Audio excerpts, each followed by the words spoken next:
வணக்கம். CR kitchen மதுரைக்கு உங்களை வரவேற்கிறேன்.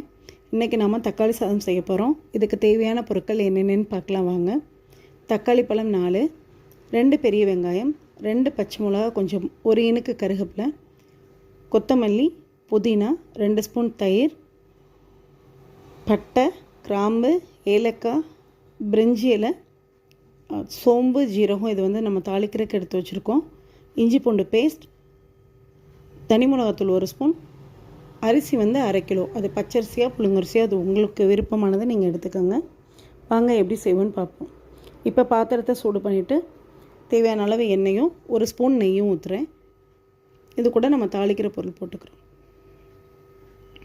தாளிக்கிற பொருள் பொரிஞ்சோடனே வெங்காயத்தை போட்டுக்குருவோம்.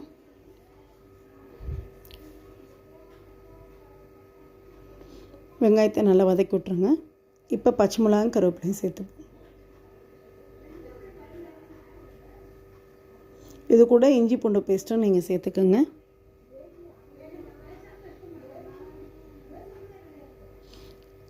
நம்ம நறுக்கி வச்ச தக்காளியும் அது கூட போட்டுக்கோங்க. நல்லா வதக்கி விட்ருங்க. இப்போ தனி மிளகாத்தூள் சேர்த்துக்கோங்க.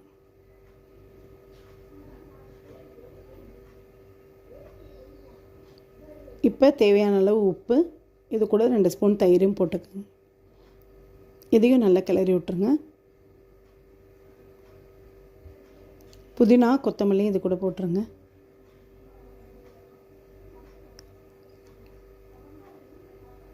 நல்லா வதக்கி விட்டுட்டு 1க்கு 2 பங்கு தண்ணி நம்ம இப்போ இதுக்கு சேர்த்துக்குருவோம்.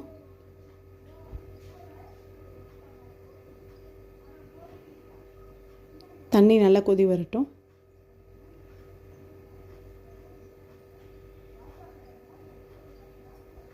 தண்ணி கொதிச்சோன்னே நம்ம அரிசி அதில் போட்டுட்டு குக்கரை 2 விசில் மூடி வச்சுருங்க. 2 விசில் வந்துருச்சு. வாங்க, வெயிட் இறங்கிருச்சு. இப்போ சாப்பாடு எப்படி இருக்குன்னு பார்ப்போம்.